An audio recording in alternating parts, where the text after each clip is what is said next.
ಇಲ್ಲಿ ನೀವು ನೋಡ್ತಾ ಇರೋದು ಬಂದು BSA ಗೋಲ್ಡ್ಸ್ಟರ್ 650 ರಾಯಲ್ ಎನ್ಫೀಲ್ಡ್ ಗೆ ಕಾಂಪಿಟೇಟಿವ್ ಆಗಿ ಲಾಂಚ್ ಮಾಡಿರುವಂತಹ ಒಂದು classic bike.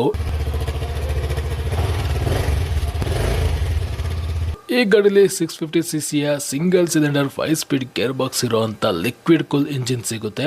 55 Nm torque produce ಮಾಡುತ್ತೆ. 45.6 PS ಪವರ್ ನ ಪ್ರೊಡ್ಯೂಸ್ ಮಾಡುತ್ತೆ. Dual channel ABS, dual disc, tubeless tyre ಈ ಗಾಡಿಲಿ ಸಿಗುತ್ತೆ. ಈ ಗಾಡಿಲಿ ಮೇನ್ ಹೈಲೈಟ್ ಈ ಗಾಡಿಯ ಒಂದು look completely metallic body, classic ಆಗಿದೆ ನೋಡೋದಕ್ಕೆ. ಬಟ್ ಸ್ಟಿಲ್ ಈ ಗಾಡಿಲಿ ತುಂಬಾ ಡ್ರಾಬ್ಯಾಕ್ಸ್ ಇದೆ. ಈ ಗಾಡಿಯ ಪ್ರೈಸ್ 3.5 ಲಕ್ಷದಿಂದ 4.5 ಲಕ್ಷ ಆಗುತ್ತೆ. 5 speed gear box, single cylinder engine ಯಾಕೋ ಔಟ್ಡೇಟೆಡ್ ಅಂತ ಅನ್ಸುತ್ತೆ. ಈ ಗಾಡಿಲಿರುವಂತ ಪಾರ್ಟ್ಸ್ ಎಲ್ಲ ಆಲ್ಮೋಸ್ಟ್ ಜಾವಾ ಮತ್ತೆ SD ಗಾಡಿಗಳಲ್ಲಿ ನೋಡುವಂತ ಪಾರ್ಟ್ಸ್ ಗಳನ್ನ ಯೂಸ್ ಮಾಡಿದ್ದಾರೆ. ಯಾಕಂದ್ರೆ ಈ ಗಾಡಿನ ಮಹೇಂದ್ರ ಕಂಪನಿಯವರು ಲಾಂಚ್ ಮಾಡಿರೋದು. ಮಹೇಂದ್ರ ಅಂಡರ್ ಅಲ್ಲೇ ಜಾವಾ ಮತ್ತೆ SD ಬೈಕ್ ಕೂಡ ಇರೋದು. ಒಟ್ನಲ್ಲಿ ರಾಯಲ್ ಎನ್ಫೀಲ್ಡ್ ಗೆ ಕಾಂಪಿಟೇಟಿವ್ ಆಗಿ ಈ ಗಾಡಿನ ಲಾಂಚ್ ಮಾಡಿದ್ದಾರೆ. ಬಟ್ ನಿಮ್